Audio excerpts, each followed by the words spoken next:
Daily ಏನು ಮಾಡ್ತಾ ಇದ್ದೀನಿ ಅದನ್ನು ಮಾತ್ರ ಎಕ್ಸ್ಪ್ಲೇನ್ ಮಾಡ್ತಿದ್ದೀನಿ. ಯಾವುದೇ ಫೇಕ್ ಇಲ್ಲ, ಏನೂ ಇಲ್ಲ. ಸೊ ನಾನು ರಾಮ್ಕಾಸ್ ಅನ್ನೋ ಒಂದು ಟ್ರೇಡ್ನ ಇವತ್ತು ಸೆಲ್ ಮಾಡಿದ್ದೀನಿ. ಬಿಕಾಸ್ ನಾನು 10:30 ಅಬೋವ್ ಏನಾಗ್ತಿದೆ ಅಂತ ಐಡೆಂಟಿಫೈ ಮಾಡಿ ಹಾಕ್ತೀನಿ. ನಾನು ಅರ್ಜೆಂಟಲ್ಲಿ ಯಾವತ್ತೂ ಸ್ಟಾಕ್ಸ್ನ ತೊಗೊಳಲ್ಲ. ಸೊ ನಾನು ಏನು ಮಾಡಿದೆ, ಇಲ್ಲಿ ಗ್ರೀನ್ ಆದಮೇಲೆ ವೆಯ್ಟ್ ಮಾಡಿದೆ, ನೆಕ್ಸ್ಟ್ ಗ್ರೀನ್ ಬರುತ್ತಾ ಇಲ್ವಾ ಅಂತ. ಸೊ ರೆಡ್ ಬಂತು. ರೆಡ್ ಬಂದಮೇಲೂ ಸಮ್ಟೈಮ್ಸ್ ಗ್ರೀನ್ ಆಗೋ ಚಾನ್ಸಸ್ ಇರುತ್ತೆ. ಸೊ ಮತ್ತೆ ವೆಯ್ಟ್ ಮಾಡಿದೆ, ಇನ್ನೊಂದು ರೆಡ್ ಬಂತು. ಸೊ ನೆಕ್ಸ್ಟ್ ಏನಾಯಿತು, ಒಂದು ಸ್ಮಾಲ್ ಗ್ರೀನ್ ಫಾರ್ಮ್ ಆಯಿತು.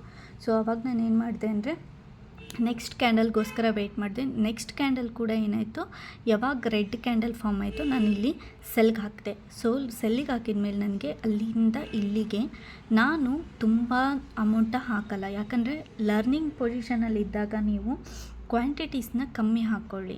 ನಾನು ಎಷ್ಟು ಕ್ವಾಂಟಿಟೀಸ್ ಹಾಕಿದೆ ಇದರಲ್ಲಿ ಅಂತಂದರೆ 10 ಕ್ವಾಂಟಿಟಿ ಹಾಕಿದ್ದೀನಿ.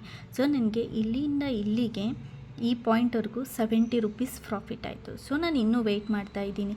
ನಾನು ಈ ಪಾಯಿಂಟ್ ಇದನ್ನೇನಾದ್ರು ಲೈನ್ ಬ್ರೇಕ್ ಮಾಡಿ ಮೇಲೆ ಹೋಯಿತು ಗ್ರೀನ್ ಕ್ಯಾಂಡಲ್ ಅಂದರೆ, ಸೊ ಇಲ್ಲಿ ಬೈಯರ್ ಸ್ಟ್ರಾಂಗ್ ಇದ್ದಾರೆ ಅಂದ್ಕೊಂಡು ನಾನು ಯಾವಾಗ ಇನ್ನೊಂದು ರೆಡ್ ಕ್ಯಾಂಡಲ್ ಇಲ್ಲಿಗೆ ಬಂದುಬಿಡುತ್ತೋ ಆವಾಗ ನಾನು ಆಲ್ಮೋಸ್ಟ್ ಎಕ್ಸಿಟ್ ಆಗೋಕ್ಕೆ ಟ್ರೈ ಮಾಡ್ತೀನಿ.